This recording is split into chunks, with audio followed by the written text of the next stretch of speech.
Welcome to my awesome webinar. Trying to fix that. Here you go.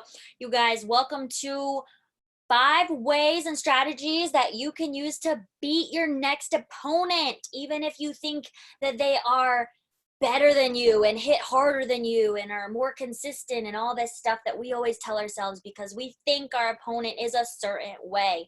You guys, I'm super duper pumped because I'm going to show you guys how you can win. Just giving you some ideas and strategies that you can implement in your next match so that you can hopefully get the outcome that you are searching for, okay? So I just got a question for you guys, okay? Now, if you have ever failed walking out onto the court and you failed at feeling confident and failed at feeling like you have a game plan out there, then it's not your fault, okay? Because, I'm sure everybody has felt this way at some point, right? If you've ever been concerned that you can't succeed when you're out there, you need to put those fears in the past, okay? Your opponent wants you to fail. Duh, they're your opponent, okay? Your opponent doesn't want you to succeed. They are hoping that you play your worst, right? And you know what you really want, and despite what they think, you want to go out there and you want to be confident and you want to win and you want to be able to be physically able to do what you know you need to do in order to get that outcome that you're searching for, right? Well, that's exactly what I'm going to show to you guys today in this webinar. So super happy to have you, okay? I want to help those people that that go out on the court and give it their all, give it 100%, everything that they want. And, maybe these people that even though they're giving 100%, they choke, or they just don't know what to do, or they don't have a strategy as far as like, well, what the heck am I supposed to do when I get out there except see ball, hit ball? Because honestly, for a while, that's kind of what I did, right? And those people, even though they're trying really hard and they're struggling with these few little things, those are the people that I want to help today, okay? And the only way for you guys to win, because I know that's what you want, is to go out there and be relaxed, be confident, be super energized and super focused. The only way that you're going to be able to do that is through implementing what I teach you today, as well as I have a super special offer at the end of this webinar. So you guys are going to want to stay tuned for that because it's going to help you with all of that, okay? So I'll present that later. But let me just tell you a little bit about me and what's going on. So I've been playing competitively for 16 years. And I have been through junior programs, junior clinics, junior tournaments when I was younger, and I've been through basically everything like college and coaching, and I've done it all pretty much. And so I grew up, and I'm going to tell you kind of like my origin story here, but if you want the full details of this story, I did actually do a podcast on this. So if you didn't know, I have a podcast. It's called Tournament Talk, and it's on Spotify. So if you are it's free. You don't even need the app. You just go and type in Tournament Talk. It's also on Anchor and a few other things. So that's my full story. But I'm just going to give you little tidbits of what I have become, and so that you guys can relate, okay? So like I said, grew up playing tennis long time. I started when I was 10, and I was immediately obsessed. I love tennis. And my older brother, who's 5 years older than me, he was always playing tennis tournaments. And when I decided to play, it was, of course, a good idea for me to jump in tournaments as well. Now, here is the sad thing. I was a loser. I'm not kidding. I was always known to go to these tournaments, and my brother was super amazing player, always won, or at least got to the finals, or he was always the winner. People knew it too. I was always the loser. And you know, the worst thing about it is when you go and you play these tournaments, it's losing sucks. It really sucks because, you know, if you love the sport as much as I do, all you want to do is keep playing, and you can only keep playing if you keep winning. And so that was the lame part, right? But you know, as time went on, I started to win a little bit more. And it took me a while, but I finally made it there. I finally caught up with my friends that had the abilities, and I started playing tennis in college at BYU Hawaii. And I learned a lot there, but I kind of ran into some issues, as always feeling like, you know, my peers and my coach did not see the ability that I knew I had. So I'm always one to go out there and give 100%.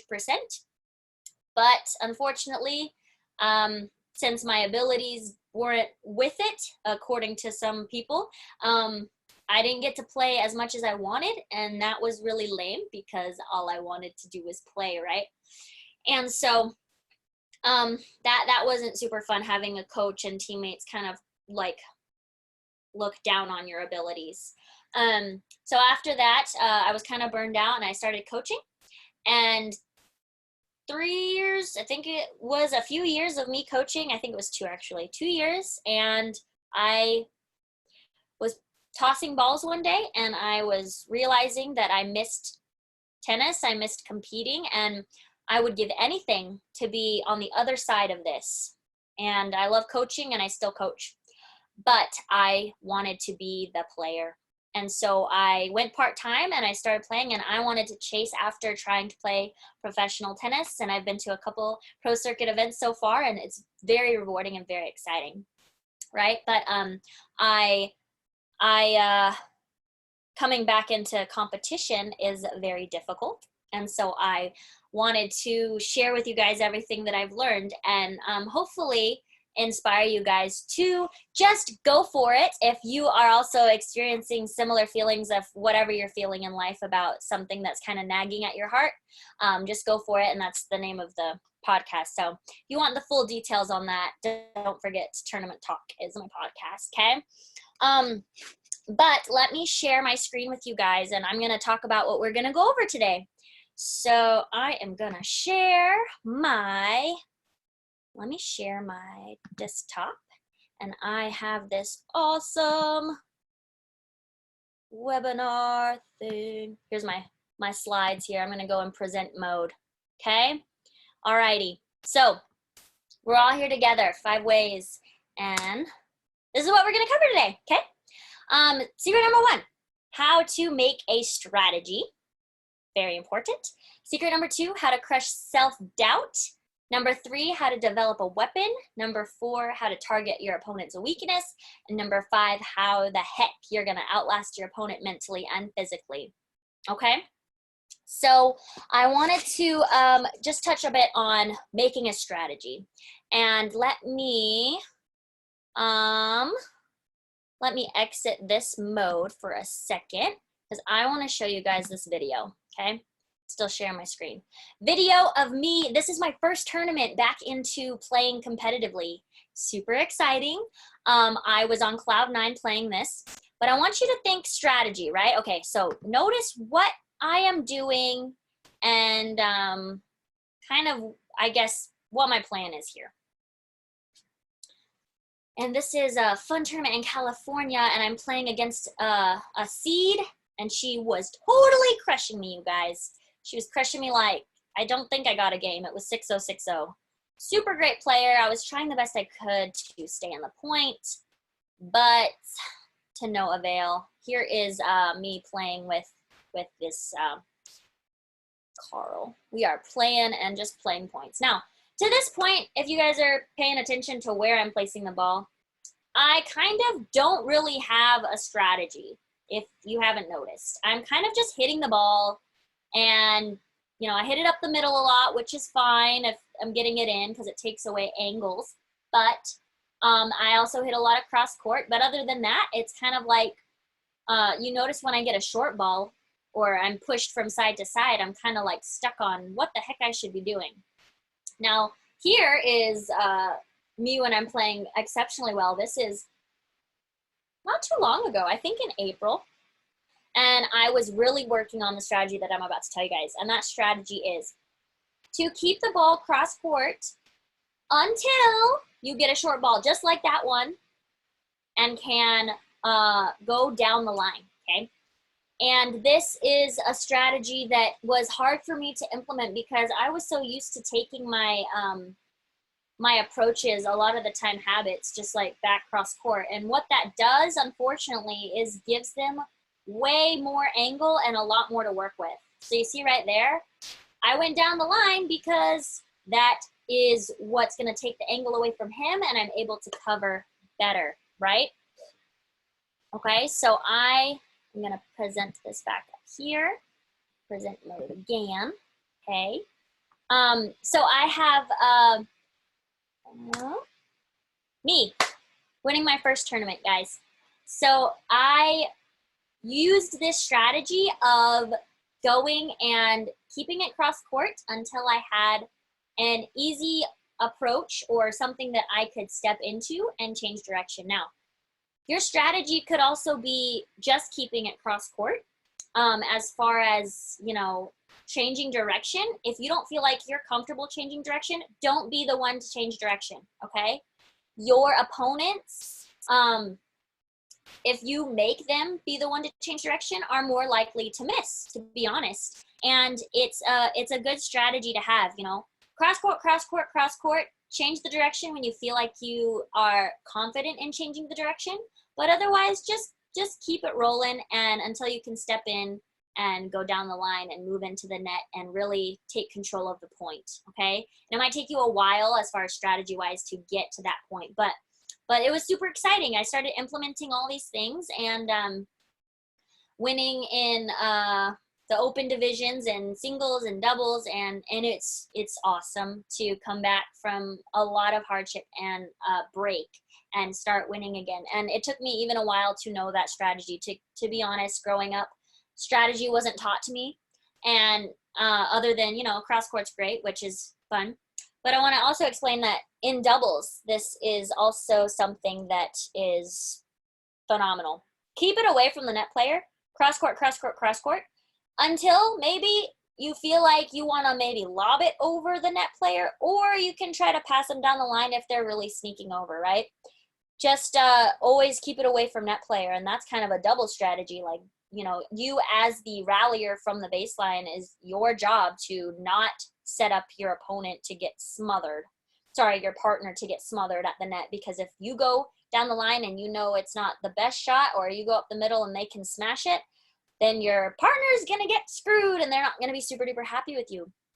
So just keep it cross court, you guys, and yeah, eventually the being able to place it where you want and take control and go be that one to change direction, eventually that will come, okay? So you might be thinking to yourself like, oh man, like what if I don't have the skills to place the ball where I want? What if I can't even go cross court? You know, up the middle is a good one too. You know, I use that one as a comfort zone, but if you feel like you're moving past that one, definitely do it. There's nothing wrong with up the middle because it takes away the angle of your opponents, right? But your goal that you want to have is to just not overcomplicate your strategy. So keep it super duper simple. Just one thing, if anything, that you think about strategy wise, okay? And we're going to get more into strategy as this webinar goes on, but that's kind of the first one. At least have that strategy of keep it cross court, because number one, easier to hit. Number two, you know, make them to be the one changing direction, and they might miss before you. So that's a really good thing to do. So yeah, but yeah, what if you don't have the skills to be that one to go down the line or like change direction or do everything? I don't want you to worry, but number two we're going to talk about is crushing self-doubt, okay? So these are some tips that I have. I want to tell you a little story about this first one. So I was at my latest tournament, and meditation is great, and kind of focusing on yourself playing the best abilities that you can is really good. My motto or mantra is I think, therefore I am. So if you think you are a phenomenal player and you believe it and like actually believe it, that's what you're going to be. Okay. And but sometimes it doesn't always work. Like, for example, my last tournament, as I was saying, I took some time to find a quiet place to meditate, and I was thinking to myself, okay, I am going to play great tennis, and I'm imagining I'm in points with this girl that I don't know what she looks like yet, but I'm in a point with her. And unfortunately, mind chatter, right? That's really hard to overcome when it comes to meditating and thinking about it. But if you don't have that, keep doing meditation.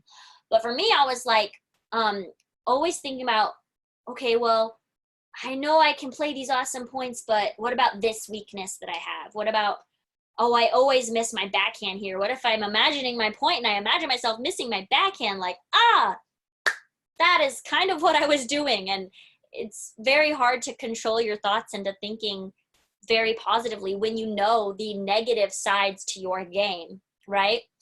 And so I was struggling to keep a straight mind about, being 100% positive. And so what I did, because I wasn't in the right mindset for meditating, is I went straight to YouTube and I looked up some motivation. I looked up some, those videos where there's videos of, just like 6-minute videos plus where they're pumping you up. And that's like the whole purpose of it.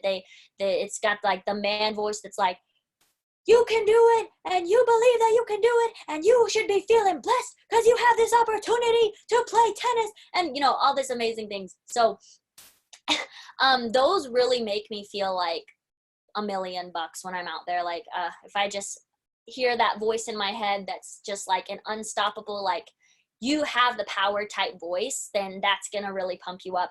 Another thing is positive songs that get you ready to go, ready to fight. Everybody has them. And then, like I said, state your mantra. And you might have a mantra that's different than mine. Of course, mine is very unique. So you could easily have one that's just like, just go for it. Or like, eyes on the prize, or whatever your mantra is. And you can even like write that on your, on a little piece of tape and stick it to your racket or whatever you want. So, let's see where I'm at. Okay. Yeah, perfect. So after all that, and you're thinking, okay, that's great. I got a strategy and I got myself feeling good. But what if I'm out there and they're just totally crushing it, right? And like they're hitting winners and they're just like, well, what do I do in that case? So next thing you want to do is develop your weapon, okay? Now, what is y'all's favorite shot? Go ahead and comment it. I would love to see what your favorite shots are. Because I know I have some favorite shots. Mine, personally, I love swinging volleys. I love to approach that down the line. I have backhand down the line. It's really good. What do we got here? So we got serves. Okay, serves is a really great weapon to have, no joke, because if you can dominate your serve, you basically dominating at least half the match, which is awesome. So that's an epic weapon to have. Cool. Forehands, cross courts. Perfect. So you guys all have a weapon, and maybe some of you are like struggling thinking of your weapon, but don't worry, I'll get to that. So aside from the fact that you have a favorite shot, I want you to know that your weapon doesn't have to be a shot. Look at all this stuff I listed for you that it can be. It can be a positive attitude. That goes a long way. Like, don't get me wrong. It could be speed and footwork. Honestly, back then when I didn't have the technique as far as everyone else that I was competing against as a junior, speed and footwork is what I had. That was my weapon. Like, at least I had that. I would be able to chase down anything. So that was awesome. Okay.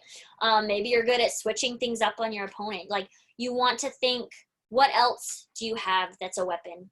And if you do have a favorite shot, like all this stuff that we talked about, if your shot is if your shot is basically your go-to, then you want to use that as much as you can. You know, if you have the time and footwork to do it, like forcefully move yourself to hit that shot. Like that's why inside out forehands are so big. People, you know, maybe not like their backhand, but they can move around their forehand and totally dominate. That is something that you want to use. So you want to think, how can you make your opponent give you the shot that you want?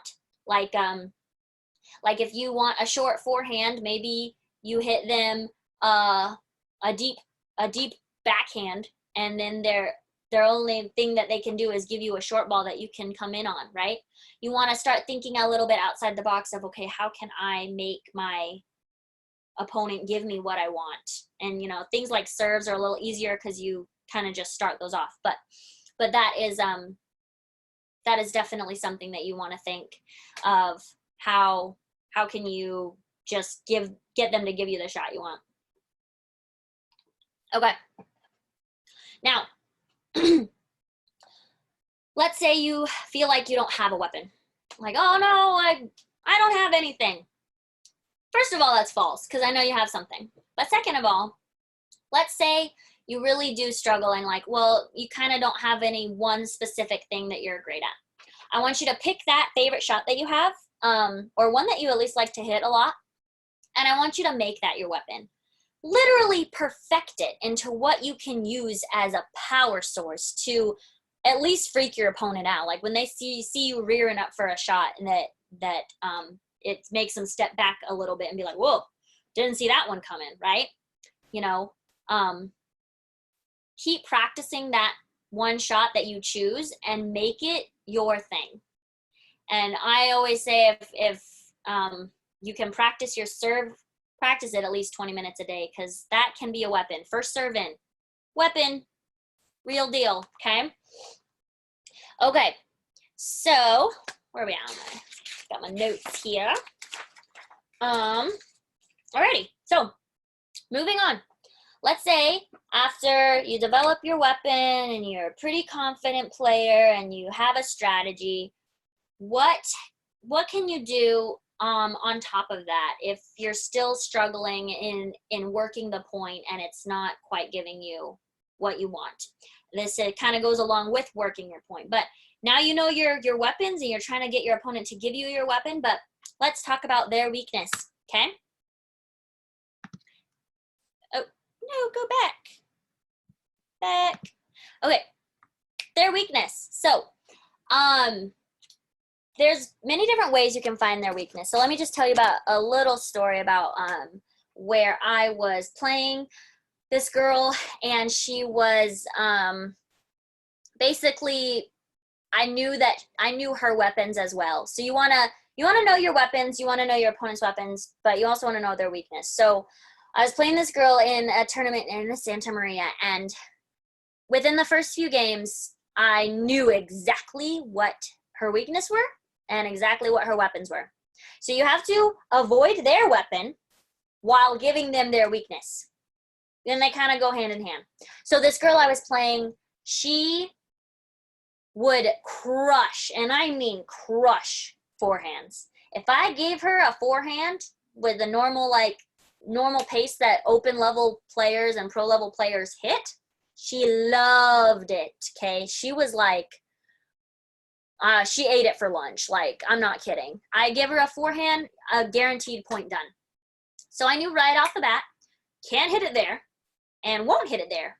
And even if you're afraid that like, okay, you know, they're going to catch on to your little strategy here, that's okay, because there's really nothing they can do about it. Right? So I said, I'm not going to give her her forehand. And then her other weapon, her serve, very, very strong. Really threw me off the court, and it kind of forced me to give her shots that she liked, which was unfortunate. But here's what I did know. I did know her weaknesses as well. And her weakness I found by mixing it up a lot. I changed the pace sometimes, and whenever I gave her a lofty, no pace ball, every time she missed it. It was awesome. You guys, she would rear up and just wail it out because she's not used to having no pace when we're in such a pace rally, right? So I was able to give her those. another things that another thing I was trying to implement was like, how does she deal with short or like slice, you know, because normal open level players are just rallying back and forth. I mean, we're all hitting it deep, we're all hitting it hard. And so what can I do to change that up? I would hit her that lofty no pace deep, and then I would give her a short slice on the backhand side. And that was fun because she struggled with that a lot. And just having that slice in general, just that change of pace. So there's different ways, and I listed them right here. There's different ways that you can, you know, switch it up on your opponent, okay? Now, where are we? So yeah, I was able to do that. I won so many more games, and like, it was a phenomenal, fun match. And also know this, the reason that I switched it up a lot, I have a normal strategy of kind of, you know, keeping it in and doing, I'll get to that in the next one. But I didn't have that day. I didn't have the energy to fulfill what I normally could. And that is why I actually switched up. So I was actually playing out of my comfort zone that time. And that's something really important to do for practice. So just practice playing out of your comfort zone so that you have something to at least try and find your opponent's weakness, okay? Okay, quick question. So are you guys enjoying this webinar so far? Yeah! Best webinar ever! This is the best. Yes. Yeah. Awesome. Thank you guys. Thank you. Love that. Okay, so are you ready for the last tip? Drum roll. You might have actually seen it because I kind of made a mistake there, but you guys, the last thing is one more ball. One more ball. This is the strategy I wanted to kind of point out. Is I was playing in an open national tournament, so it's a pretty big one, and I knew that many girls in this tournament could hit it harder than me. They're bigger, and I mean, I'm a pretty small person, so they hit it harder than me. They hit it more like, I don't know, they might have more experience than me, and they definitely know how to work a point better than me. So knowing all that, what's the one thing I knew I could do? Well, that would be back to my weapon that I even had in juniors, and that is getting one more ball back. And it can get you so far, you guys. Now, I know what you're thinking, consistency, like, oh man, how am I gonna be more consistent? Like, I miss after 3 shots. Well, here's a few tips that you need to implement, okay? You need to try and do rallies of like 100 ball drill with a partner every day. Make it a habit. Make consistency one of your go-tos, because you gotta know that if you can be out there and keep it in, they will eventually miss because you're making them work the point. And if you can get everything back, you're making them hit the winners. You're making them do what's the harder job, okay? Now, this goes a long, long way. And part of me was stubborn for a while. Like, I didn't want to be the one to just keep it back. I wanted to be the one to rock the point. Like, I'm going to hit it there and there. And that's part of why my strategy was off too. It was like, I would try to pull the trigger way too soon. And it's, you know, if you're like me and you just like super aggressive player, like, start thinking about this, because I made it all the way into the finals of this national open tournament because I just kept getting everything back. I didn't care if I got it back and it was a wimpy shot, because I still had gotten it back and I had made them hit or get one more ball more than me if they could. And so I remember playing these matches, and I was starting to win, and I was like, oh my gosh, this is like a huge breakthrough for me, because I finally felt like I had overcome my power of like over my brain. Like, okay, stop trying to win the point. so soon, like, you need to chill out, right? I've learned a ton on how to beat your next opponent and all that jazz, okay? So thank you guys so much for joining me, and thank you for all your comments. You guys are doing amazing. Okay, guys, thank you so much. Have an awesome day.